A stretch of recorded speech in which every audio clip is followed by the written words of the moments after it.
Welcome back to another episode. Today I want to talk about something that I see a lot of artists do, and that is where they question whether their art is good enough to sell. Have you ever questioned, is my art actually good enough to sell? Or another way to look at it, if you've been painting a while, is will my new art sell? Is it actually worth the effort? This is something that I've definitely asked myself through my journey, and I don't think any of us can escape this question. In fact, I'm going to tell you, I think it's actually a good thing that you question this. So stay tuned through this whole episode so you can hear why I actually believe this. So I really believe that we can sell almost anything if you know who wants what you have. I think that is the secret sauce to the whole thing. You need to create demand for ongoing success. And that is really different than feast or famine. And I think that's the question that we're constantly asking ourselves. And so I'm going to share with you on this episode pricing strategies for selling at any level. I have found that some art is harder and some art is easier. And it's usually not what you think. Usually we think lower end art is easier to sell, but actually I found the complete opposite. And in this episode, I'm going to talk about the dip. And I think we all have these dips in our art cycle, and silencing that inner critic. If you find yourself freezing when you're talking about work, or maybe you're not ready to share it with the world, even if it's finished, this podcast episode is for you. If you're new around here, I'm Michele Luminato, and I have been working on my art for over 20 years, and I've poured myself into creating different versions of it and selling it over the years. And some art took a lot more effort and made me way less money and struggled to sell, and other art flowed easily and has commanded higher prices. And I'm talking about the difference between something as low as 50 cents all the way up to like 8,900, something really high end. And learning how to create demand made it easier to sell my work, and it became way more fun and way more profitable. And I think that's really the question when we say, is my art good enough to sell?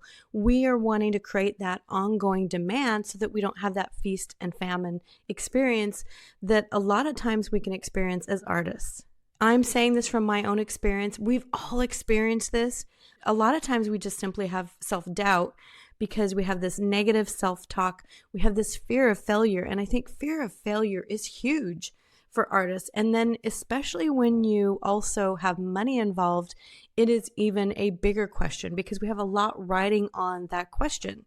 And so there is a lack of trust in our intuition and questioning whether our artistic voice is actually worthy of being paid what we want, and again, creating that ongoing demand. So we feel vulnerable, we feel exposed, especially when we're presenting our art for sale.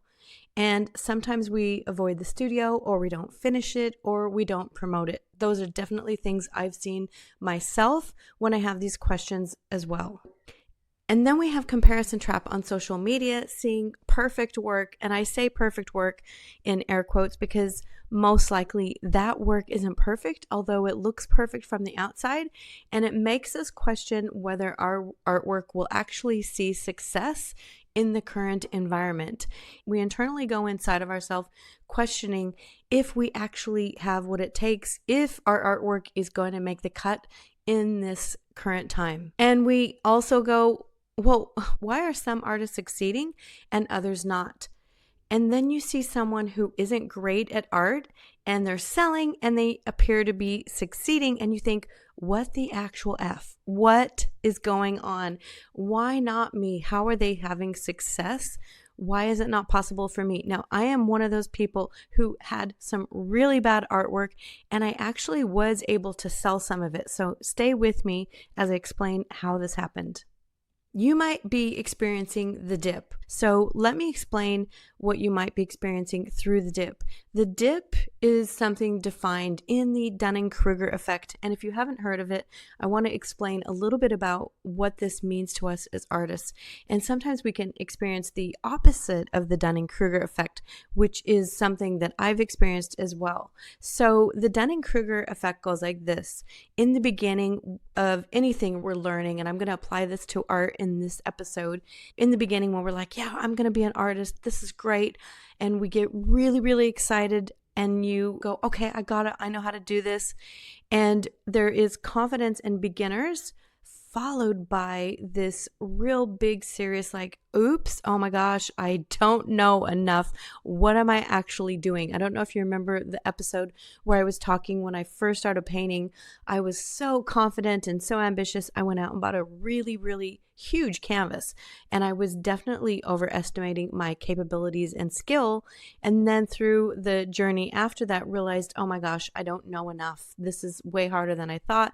And I went into the dip, which is the valley of despair. It's the valley of insecurities. It's feeling a bit ashamed that you don't know enough, that you feel like, oh my gosh, there's so much to do.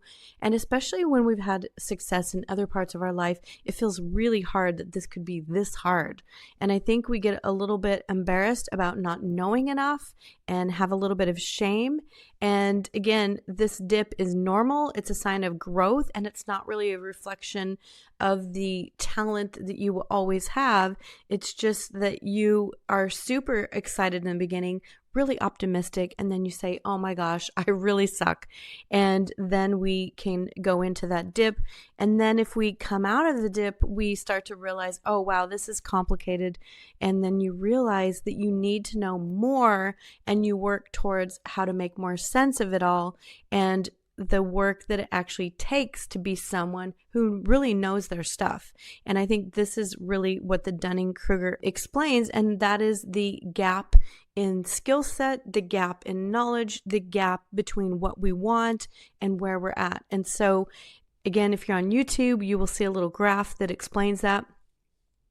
And then we have the opposite of the Dunning-Kruger effect. And this is why we see a lot of not so great artists marketing their work.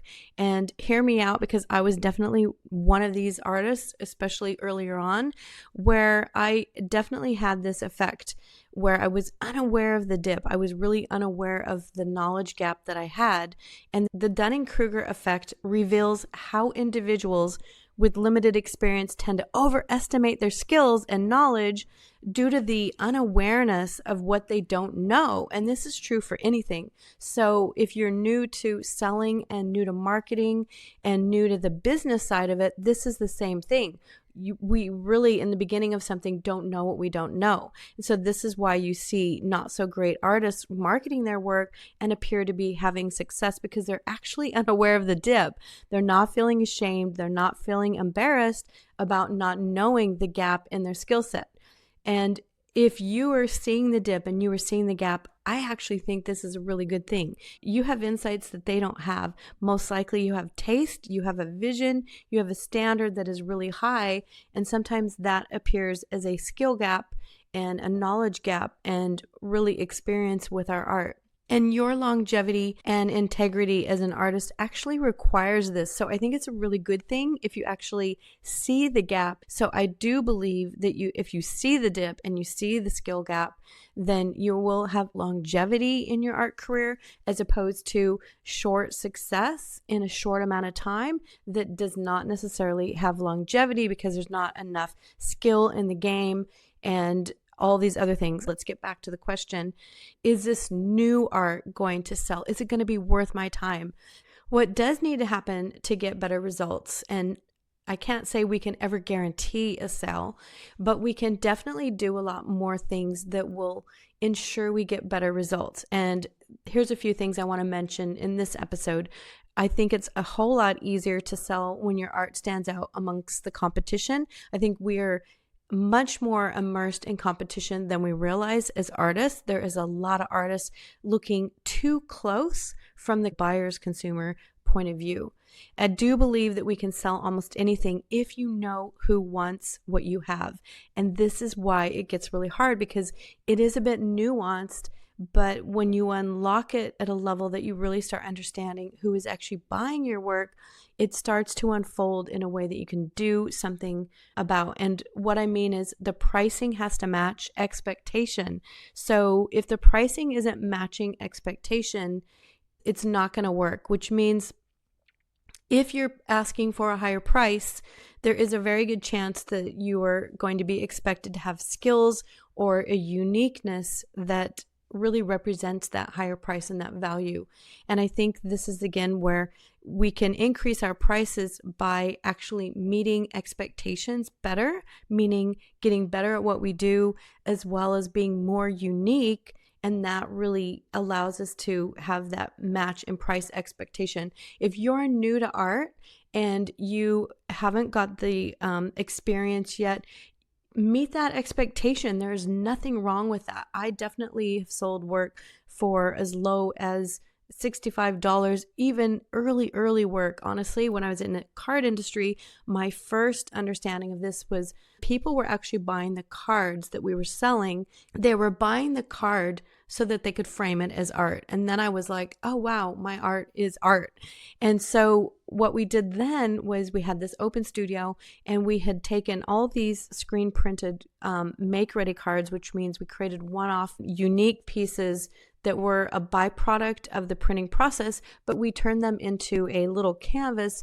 And the first time we did that, we had these little tiny ones that were like $45. It really clicked for me. I realized in that moment that something that looked like a $6 retail product could also be valued for $45. And this is a perception of what the value was. So again, without getting off track, that is where you can actually meet expectations when you present it in a different way, which means the offer has to meet the desire, meaning if you're creating this really large artwork and they don't really have the buying power or the wall space for something large, it's not going to work. And so it has to be what they actually desire and have buying power. And what I mean by that is for best results, this is going to seem a little obvious, but you need buyers with buying power. And what I mean by that is in the bell curve that I had mentioned in the previous episodes, I believe it was episode 13. I will link that episode here so you can see what the bell curve is all about if you didn't hear that. But some people in the bell curve buyer cycle don't actually have buying power. And if they do buy something, they don't have a lot of disposable income.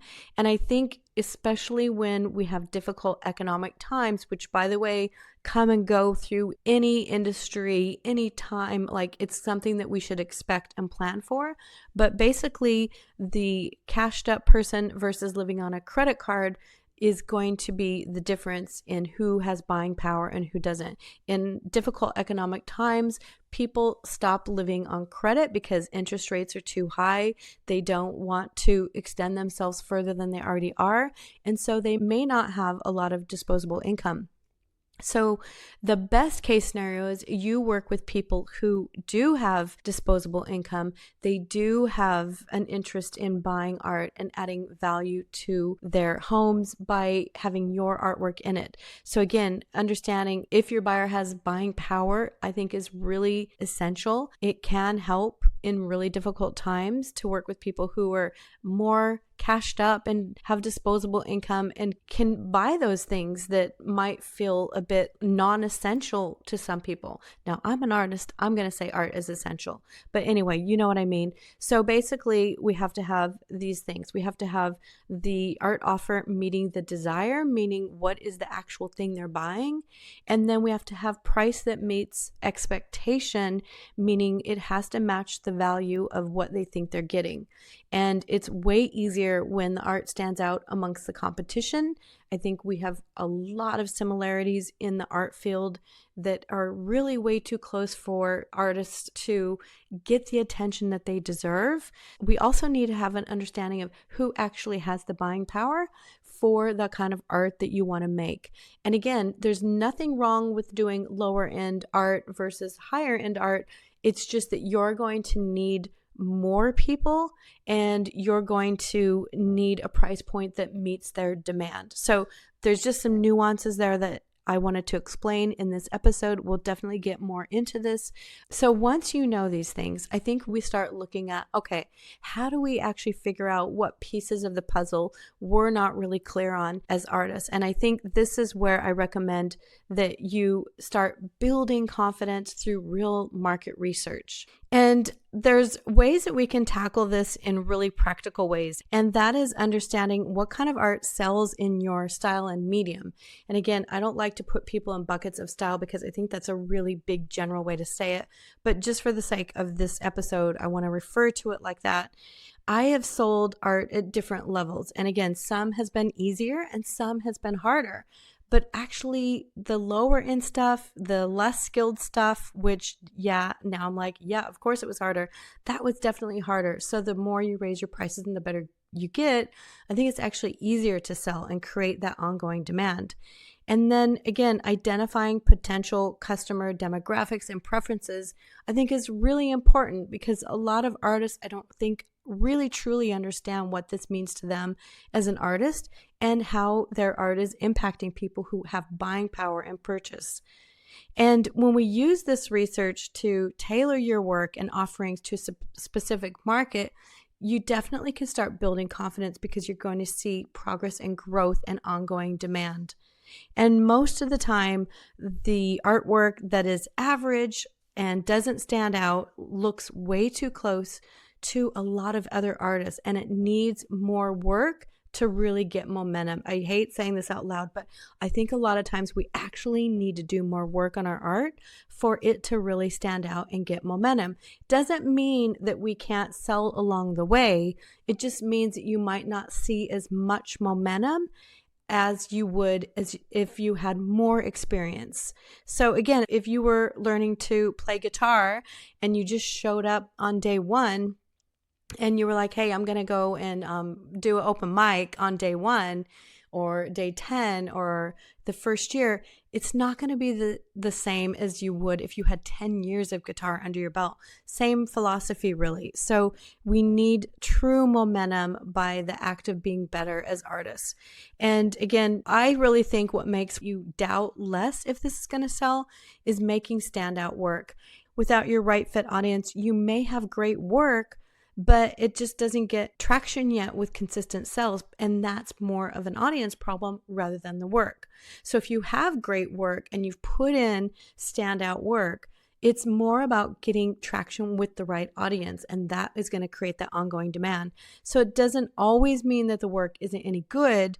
You most likely don't have it in front of the right eyeballs or enough eyeballs for the kind of work that you make.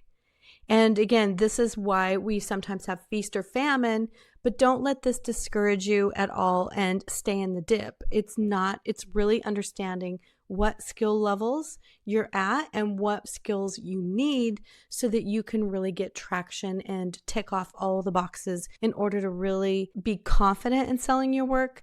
And even if you have that pop up, is this going to work? If you know your right fit audience, if you really truly know how you were standing out in the market, you question this less and you feel much more confident in what you're selling. At least that's what's happened for me. This is my personal experience. The more I understand my audience, the more I understand how my work stands out and what it's doing for my audience, the more I am authentic in what I want to do and my voice really shines through the work, the more confident I am in the ability to sell it and know if it's a good painting worthy of selling. So sometimes it just means that you just need to get better at marketing. And I caution you, don't raise your prices too high too early. And I know a lot of people are like, yeah, raise your prices. I think in the beginning, it's a lot easier to make gradual increases than to raise it too high and then have to discount all the time. I think discounting artwork is really very difficult brand positioning, and I'm not a big fan of it. So I really believe in keeping your prices reasonable where you can feel good about it.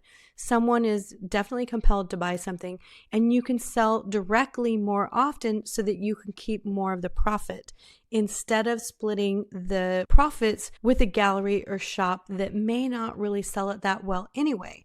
So I'm a big fan of Start low, start small, work your way up, but keep more of the profits so that you can actually make some traction. So how do we stop questioning, is this worthy enough? Is this good enough to sell? There's two things I think are really important. So the first thing is evolve and improve your work. That is the always go-to plan for me. Whenever I see a dip and I'm like, okay, I want to go to the next level. How, is this going to work? Is this new artwork going to sell? What do I need to do? Evolve and improve the work is always at the core of what I do to get out of the dip and to go where I actually want to go. And that's what I definitely recommend for you.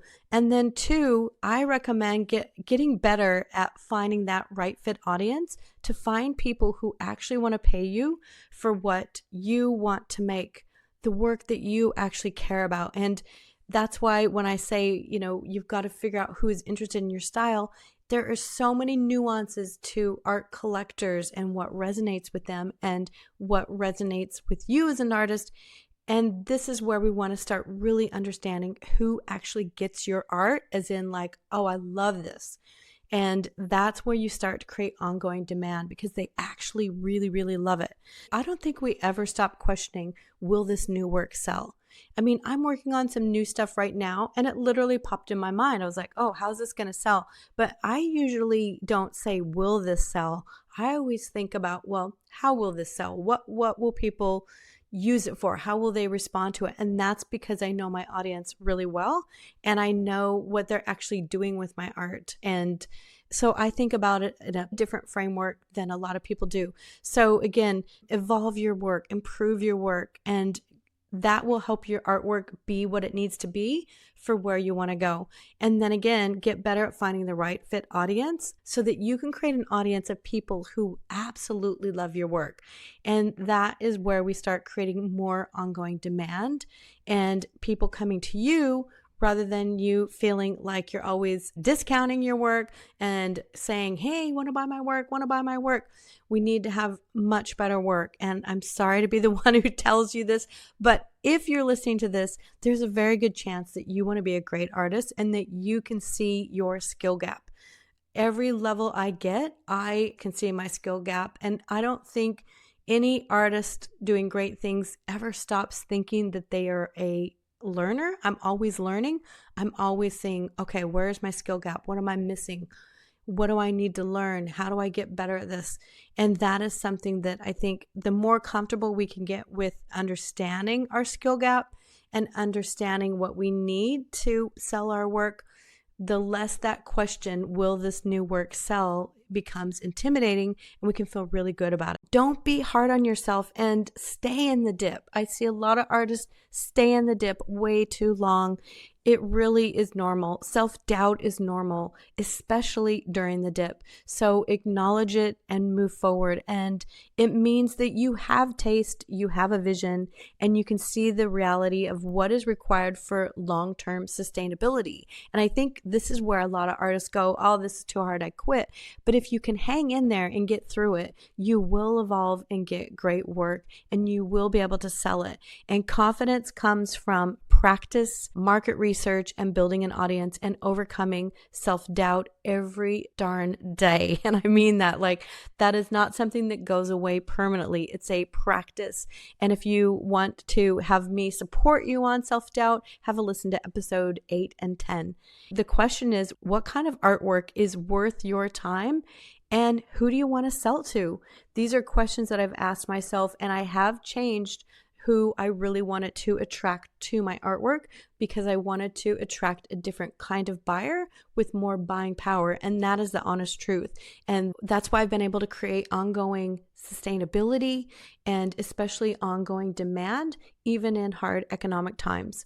And by developing your artistic business skills alongside your artistic voice, you're going to create a much more thriving art career. I just don't think that artists now can get away with not learning the business side of being an artist. I think it's essential, and it's going to definitely propel you a lot farther than without knowing those skills.